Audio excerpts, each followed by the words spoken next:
It's always a little bit delayed on LinkedIn's end. All good. But either way, we'll go ahead and start because it'll catch up there and then we'll go ahead and record it. But hello, everybody, and welcome to our third official episode of Stumbling Forward. Today I have Jeff Green, who is a certified private wealth. I lost Advisor. Sorry. advisor. Thank you. I knew that and I totally dropped it. So sorry about that. But Jeff, welcome, and please tell us a little bit more about yourself. Sure. Yeah. So I work with an RIA called Silver Oak Securities. I'm based in Brentwood, Tennessee. And what I do is I work with clients, professionals, and business owners, helping them by building comprehensive financial plans. A lot of those plans are centered around helping them save money on taxes and overall make better financial decisions. That's very helpful because who does not want to save some money on some taxes? Yes, I've yet to met anyone who willingly loved paying taxes. So It's a rough time of year right now. So how did you start getting into this? Like is this what you started doing right out of college, or did you take some other steps along the way? no, I probably, God, would be the only person that took the path that I did, which I started in the creative field and spent about 20 years in that prior to making the switch. I've seen a few Wow. people go the opposite direction, where they start in finance and then later pursue creative endeavors, but not many that chose the path I did. So actually, I went to college for architecture. I have 2 degrees from Auburn in landscape architecture, urban Wow. design, and then another in graphic design from Watkins College, which is now part of Belmont University. So wow. So you went into architecture and design, and then how long were you doing Yeah. that? I did that for a few years and then wanted to focus more on building my own company, doing more graphic design work. Obviously, at the time, this was the early 2000s. The music industry is great here. There was an abundance of Yeah. work like that. And that's really, I wanted a little more control over what I was doing, kind of being the boss versus an employee. So uh, went down that path and did that, for a couple of years, then got an opportunity to work with Gibson Guitar for a few years, and That's that neat. really helped working for a global brand, understanding uh, a lot of what larger companies like that were doing and how uh, they make their decisions on timing and launches and down to the day and times of releases, to Hmm. maximize viewership. And then I kind of took what I'd learned there and tried to apply that to more small business clients who just really weren't getting that level of service. Okay, that's awesome. So how did you step out of doing that, moving into kind of the financial world? Sure. So I had a few clients that worked for either wholesalers or were financial advisors, and I'd kind of hit this plateau with what I was doing, where uh, if I wanted to keep doing design work, the industry was changing. There's a lot more options available online, and you could see that industry, um, I guess, experiencing like a decrease of the middle class of designers, that aren't the large global firms or Right. national firms. And I'm looking, 10 years in the future, thinking, okay, I'm going to have to change what I do and maybe do more project management or more order fulfillment. And that wasn't why I got into it. So I started looking at what could I do next. That's something that's always been interesting to me. That could take a lot of what I'd learned over the previous 20 years and apply that, whether it was just the clients I was dealing with or approaches, processes, systems, and kind of talk to those guys about what a transition would look like, and Mhm. found that when I was building creative strategies for companies, very similar to financial plans, you're just dealing with slightly different topics. I was accustomed to working with business owners, so it was just a natural switch. At face value, there doesn't seem to be a lot of kind of related situations with that, but the deeper you dive, you find out there's a lot of crossover. So No, that's awesome that you found that. So it's interesting too that you wanted to move away from project management, but decided to go more into the financial side. So that's the piece that really lights you up. yeah, I think much like with what I was doing in the creative world, it's problem solving at the end of the day. Yeah. So with clients with more complex situations, uh, for me at least, there's a creative fulfillment in coming up with new ideas or new ways of solving those problems. So No, that's good. So, did you have to go back to school to do what you're doing? No, I didn't have to go back to school for it Oh, that's because good. I had degrees, whatnot. You do have to go through all of the licensing exams. Life health. There was one that they had just recently started when I got in the profession called SIE, and then your Series 7 66. Mhm. So five in total. It takes most people a few months to a year to do that. So That's impressive. So, I'm also going to be very honest. I don't know anything about the financial world, so I know, understand the words what you're saying, what you're saying, but I don't really know what they are. So, you talk sure. about these different series things. Like, what are those specifically? Well, they allow you to do different types of management or sell different types of products within the securities industry. Okay. So, yeah, and Okay. there's several more designations. They get really specific. If you're uh, an authorized options trading principal, there's a specific securities exam for that. So, Okay. So, how many tests have you had to take? Because I feel like my anxiety is up a little bit thinking about these types of tests. So, how many of these did you have to go through? so five of those, and then the professional designation was another, and by far and away the most difficult of any of those. Really? Yeah, the CPWA exam, I believe one of the stats they put out was that 60% of the people that start that complete it within 2 years. Wow. Um, it took me probably about 6 months to do it. Wow. And it Good for was you. studying every day, very rigorous routine. Actually created a study guide for it that I had randomly a CFP reach out online that had stumbled across it and used it uh, prior to him taking the test and passed it on his first attempt and was very thankful. Awesome. He said, "Your study guide was amazing. I probably couldn't have done it without that." So, That's fantastic. Good for you. That's awesome. What happens to the other 40%? Do they just not pass it in 2 years? yeah, yeah, Womp womp. Okay. yeah. It was, I think the test was probably neighborhood of like 4.5 hours or so, something like that. More than four, no more than five. Very obscure tax codes, legal situations, portfolio management. So you had to be very dialed in. I think the study guide that Yale University provided was about right around 700 pages. Oh my gosh. Wow. So that's the So example. That's not counting the other hundreds and if not thousands of pages of white papers and related study materials that they get to dump on you. so that should give people listening some confidence in what you are doing. So your different wealth advisors, because of how much knowledge that you have to have. It's not just somebody who's just good with some numbers or maybe has been lucky in their financial security assets at home, but like this, there's a lot of work that goes into it and a lot of knowledge that you have to be able to do what you're doing. Yeah, definitely. There was I guess, an exam or just a study item that we did with a former colleague of mine, where he has you draw a circle, and this is all the info about being a financial advisor that's possible, and then he has you draw another circle inside of that that represents how much you think you know. So obviously, earlier year advisors, that second circle is much smaller, and then once you Yeah. probably get to year five, you've got a little more confidence, you've seen a bit, that circle's larger. And then you go and do a certification exam like the CPWA, and you're humbled very quickly and realize you know far less than you thought you did.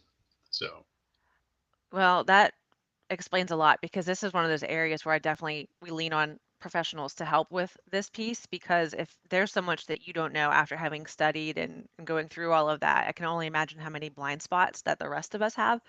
So that's definitely a plug for your financial advisors to definitely lean into somebody professional because they have so much more knowledge than what we have. And it's very impressive. So when you first started moving in this direction, were you working for a company or did you just start off as an entrepreneur in this field? so I worked for a firm that was affiliated with an insurance company. I was actually introduced to them by one of my clients, who's a wholesaler for another insurance company, and did a lot of business with them. So he, had a great relationship with several of the guys there. Met with them, got along with everyone great. Culturally, it seemed like a good fit. Um, a lot of what they were doing was more than just kind of a very linear silo. They were focused on insurance, obviously, but they also had a group benefits division. They did financial planning. They did asset management. So In my opinion, if I'm going somewhere to learn, there probably wasn't a better option at the time.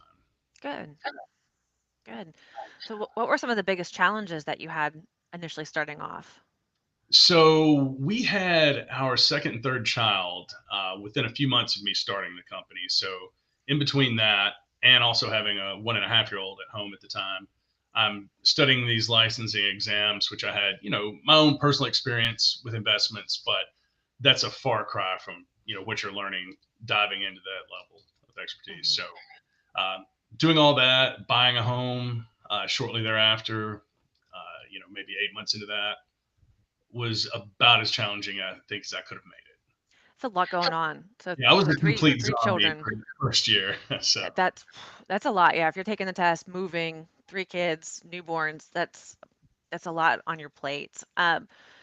If you go, so aside from, I guess, the personal and just the overloaded plate that you had, what other challenges did you have maybe with just starting off, like moving from one, I would say completely different, but different field of study to something, with the financial world? What advice would you have for somebody who's maybe making a switch like that?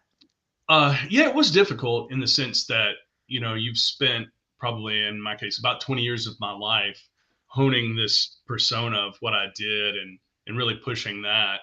And that's what everybody knows you for. And then all of a sudden you make this switch, which, thanks to the highlight real life we live in social media, it looks very Yeah. abrupt, even though this was a decision that was, a year or so in the making. Uh, so there's a lot of overcoming their perceptions about, how does that translate into the new profession, and if he's just doing this, how much could he really know early on? Hmm. And I think, any advisor is going to face that, Yeah, but that's a big challenge you have to learn to just accept and kind of work through it.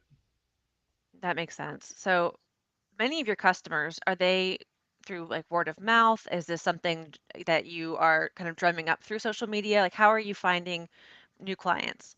So many of them are people that have good relationships with friends, family, or secondary connections to them where you're getting a good warm introduction. Okay, so that helps a little bit, especially if you're starting out, that it's not just looking on and saying, "Wow, you just moved from this to this. Ooh, he must be really new." Like you have a little bit more of Yeah. context of your history and what's going on. Now, we'll say, when you're starting out, like most people, you're probably taking anything you can get. Yeah. Anyone with a pulse that will meet with you, you're going to do it just because of the nature of the game. And then hopefully you get a few wins and you can build a little momentum on that. And now you have, a success story or two to share with the next person. And ideally, you can, just kind of keep leveling up from that.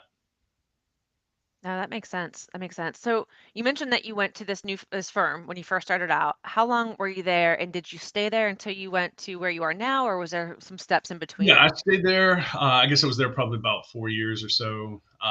And then I had been reached out to by a couple of different recruiters from different firms.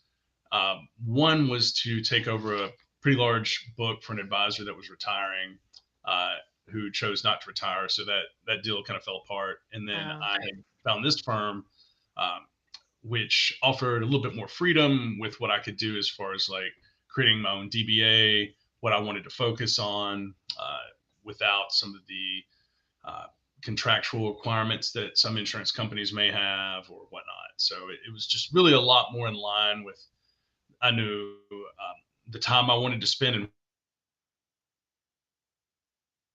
what I wanted to eventually have my practice become.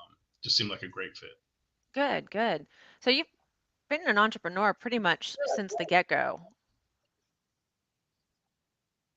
Yeah, so I'm used to the hardships and whatnot from it, so it doesn't phase me.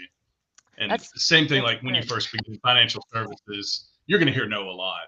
Uh, and if you've ever been in the creative field, you probably hear no more than anyone.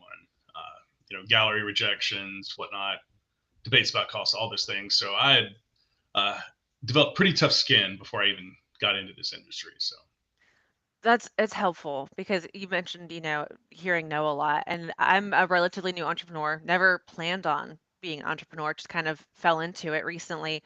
But that's one of the fears I've had because I didn't have a lot of a sales background. So I feel like some people are just like people like you are a little bit more born to be entrepreneurs, if that's something that you started off doing from the get-go, what advice or guidance would you have for somebody to deal with those no's? Like, how do you develop a thicker skin if you're just starting out and you don't really have some of the life experience that you've already had? So interestingly enough, and I forget the person who it should be attributed to, but they kind of flip the mindset instead of looking for yeses. Try to see how many no's you could collect in a day. And back when I was in the design industry, I would do that. I would set out and say, all right, I want to hear no 10 times this week. And the problem that I had was I never got to 10 before I heard a yes from someone. There was always something that just because you reached out, they needed, or, they just wanted to hear some ideas that you had on something. So that really helped a lot. And then, I don't know if I mentioned it. I'd been in the fine art world for quite some time and was represented by one of the best galleries in Nashville. And, obviously you're looking to spread out to other parts of the country as well. So I probably had, gosh, I don't know, well over 100 rejection letters, trying to do that. And then you read a story about someone like Todd McFarlane, who is an amazing illustrator for comics. He, I believe, received over 300 rejection letters before he got his first Wow. yes for a job. Wow. That's the determination to keep going after that. I feel like a lot of people would probably give up before 300. Yeah. That just, it's demoralizing and demotivating at times to just constantly get those no's. So I love that you tried to make almost a game out of it to just say like, it's going to happen. Like this, how many can I get this week? See how it goes. And I think that's really good to just keep pushing forward because I think a lot of folks, when they talk about entrepreneurship, what you see online is always the happy stories. And I spent $1,000 on ad sales and I got $10,000 of, return on investment and people that signed on, but no one ever talks about like I spent $25,000 on courses or ads and I only got $1,000 of business out of it. And so to learn a little bit more behind the scenes, I think is really helpful for folks because it can seem like, oh, maybe I just suck at this, or I'm not good at what I'm doing, or I'm not cut out for it because I'm getting more no's, or I'm not running into these opportunities like these people are.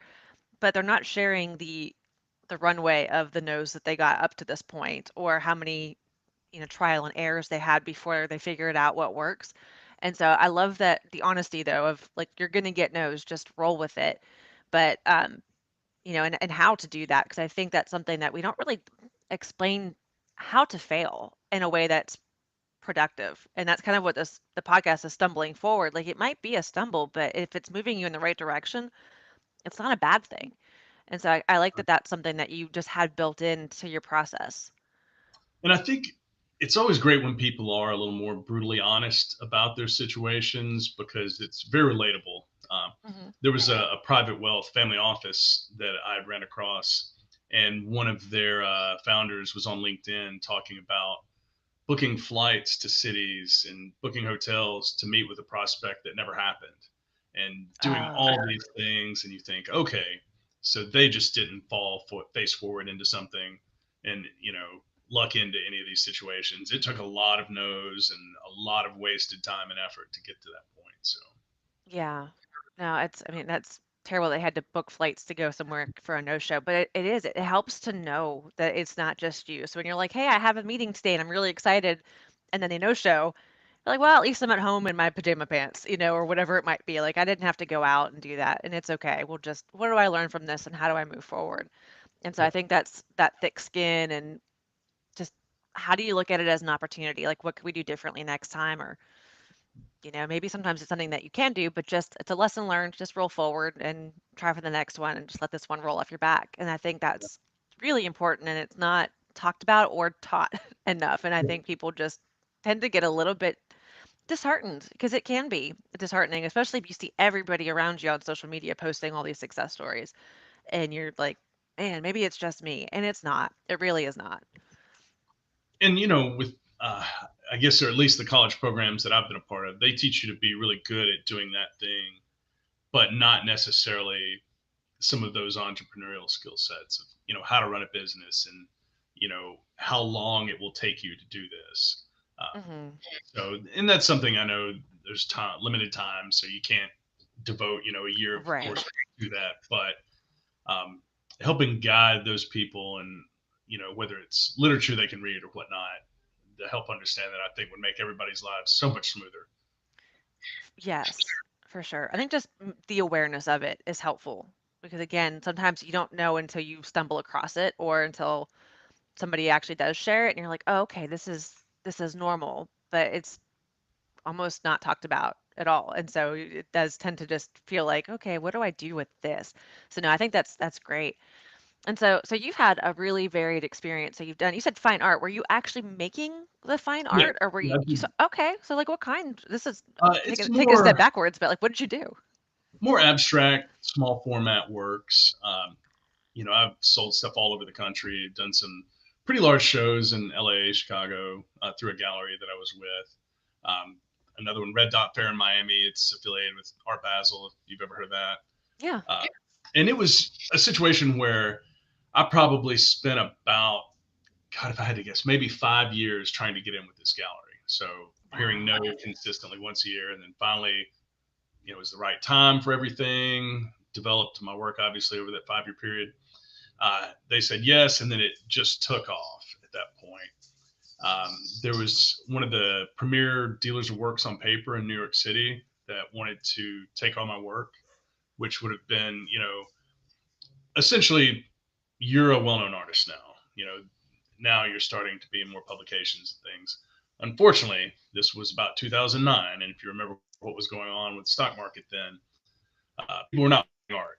So you had a lot of galleries that really just paused everything. Their sales were dipping massively, and quite a few closed down and never really recovered from that. So I'd kind of always explained it to everyone. It's like, playing professional baseball, you make it up through the ranks. You're in AAA baseball and you're about to get the call to go to the show, play Major League Baseball, and there's a strike shortened season. And then it just never happens after that. So So so you that don't put do it, art. I still do have a lot. I have, an interior designer that sells a lot. And then, there's an online site that I have just selling off the collection. Cause as you can imagine, over a 20-year period or so, you amass quite a bit of work. Yeah.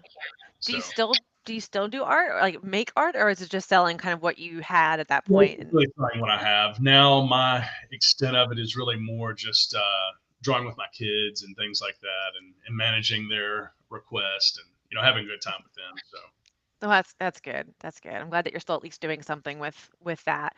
So aside from art on the side, and obviously you mentioned kind of the creative problem solving, which we'll talk about. Are you doing, you talked about doing design before. Are you still doing some more creative things that kind of fulfill that side of you? no, not as much as I used to. I think I kind of could hang my hat and say I had a lot of fun with it and accomplished a lot, won some awards, things like that. But it just didn't provide that same spark like it used to. Yeah, So that makes now, sense. there's other things that are coming up, whether it's, being able to help structure really large donations for, whatever philanthropic cause clients are interested in. They give kind of a similar sense of joy. So, That's good. I love that that has grown with you. So as you've adapted, your passions have adapted with you, and that's great. And so we're talking about that creative piece. And as a certified private wealth advisor, I'm so sorry I forgot that word at the beginning. I was looking at the LinkedIn to make sure it was on, and I'm like, it's an A word. Is it accountant? It's not accountant. Sorry about that. But all good. as a CPWA, what are some of the most challenging problems that you have to or get to come up with some creative solutions to fix? Taxes are always a concern for everyone. That's going to be a basis for many of our decisions. What they're based on is, how can we manage that? You also have situations with business owners um, that often are very honed in on sales, sales, sales, and they don't necessarily have a plan of how they're going to exit, because at some point they're going to retire or sell the business or pass it on to family members. And there's a bit more planning that goes on to it. It's not just a simple, just here are the keys.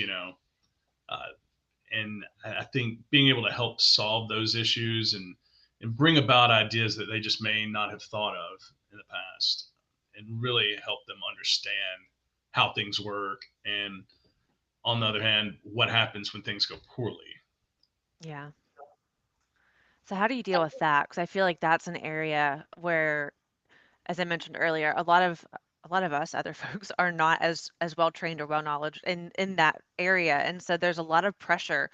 I feel like on your financial planners and advisors to steer you in the right direction, Hmm. but you're not necessarily, they're still very heavily involved in those decisions. Like you can point some things out, but they're the one that really ultimately makes that decision.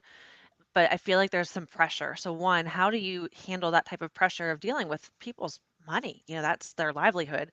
But, but also, so dealing with the pressure of that, but also kind of guiding them in the right direction and making sure that they have as much knowledge as they can to make knowledgeable decisions. Gotcha.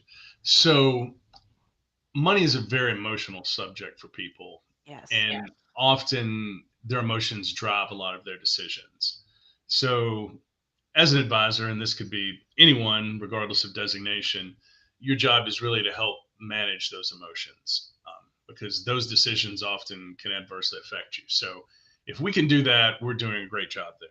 Um, but also a big part of it is educating clients. People don't know what they don't know, so we want to bring about Mhm. ideas that are relevant to their situation and see if it makes sense, and collaborate with their tax professionals or estate planners and make sure everybody's on the same page and we're all pulling in the same direction. No, that makes sense. And just to clarify, are you working with individuals like families, or are you working with businesses, or is it a So combination? yes, it's a combination. Yes. Okay. Yeah, Is it the outcome or the plans, are a little bit different for an individual versus a business, but it's a very similar process. okay? Okay. So and is it any size business, or is this mostly smaller businesses? Just in case Mostly people smaller are businesses. interested.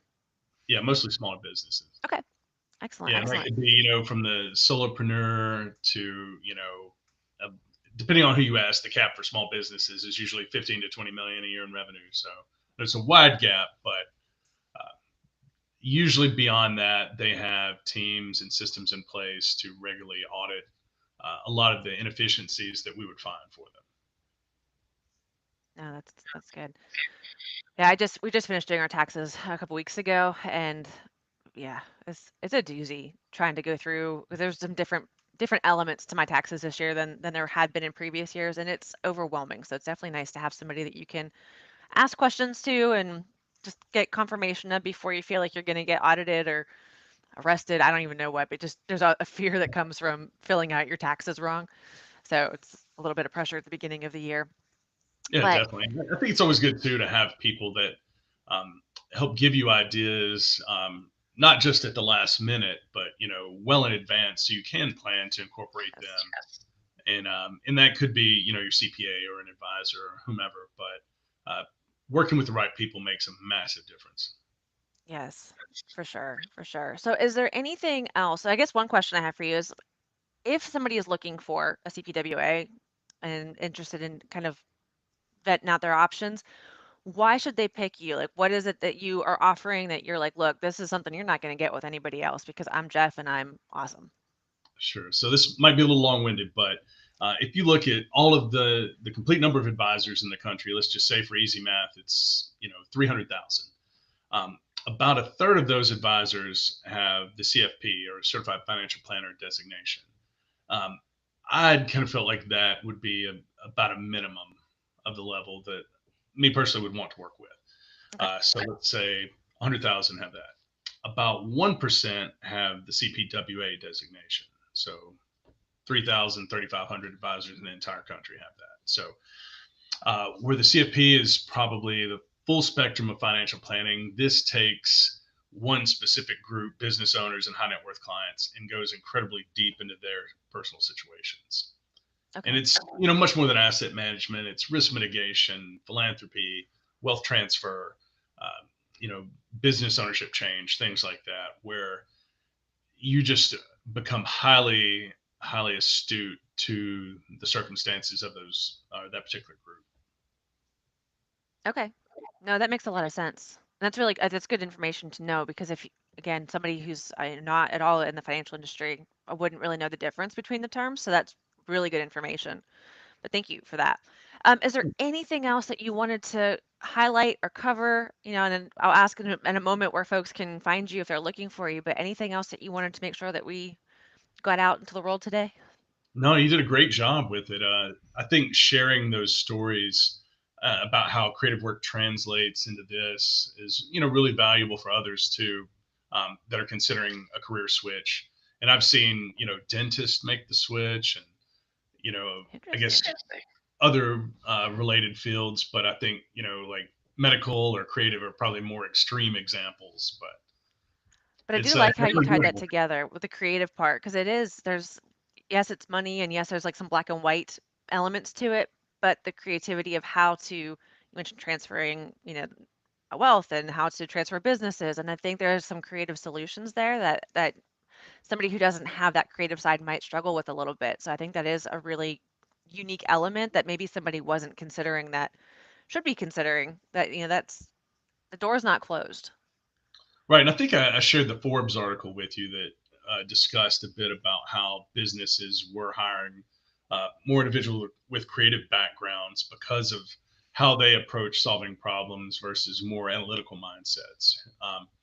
And I know I've had discussions with other professionals about, with what we do, uh, analytical is very black and white. Hmm. They tend to reject possibilities very early on if they don't fit. Where I think creative people are a little more stubborn and ask why a lot more, and are willing to take solutions farther on down the road, and sometimes that works out for you, and you come up with a unique way of dealing with something. Yeah, that's awesome. And I think a lot of it too is just finding the right fit personality wise too. So if that's something that, as a client that you're looking for is somebody who's a little bit creative, somebody that you feel like you connect with, I think that's something that's really important because you do need to have that trust in Mhm. who you're working with because you mentioned it's so emotional. It's your money, it's your future, it's somebody else's future. So you want to make sure that you really connect with and trust the person that is advising you. So I think that's really important. Excellent, Jeff. Thank you so much for your time. If people are interested in what you're doing or if they want to work with you or just look you up, how can they find you? So LinkedIn is great right now. I've got my DBA's website that should be up and running soon. We're doing the kind of final edits on that over the next week or two. So Okay. Nexus Wealth Strategies will be live very shortly, and then they'll be able to find me there. Excellent. Excellent. So I will also get that information and put it in the show notes so that folks can see it and click on links if they need to get to it. But Jeff, thank you very much for your time today. This was really helpful and I think a little eye-opening for me especially, but maybe for other people as well. So I appreciate it. And everybody Yeah. else, thank you for listening and we'll catch you next time. Thanks again for having me. All right. Okay. I think it's done. Okay. Cool. Thank you. Sorry about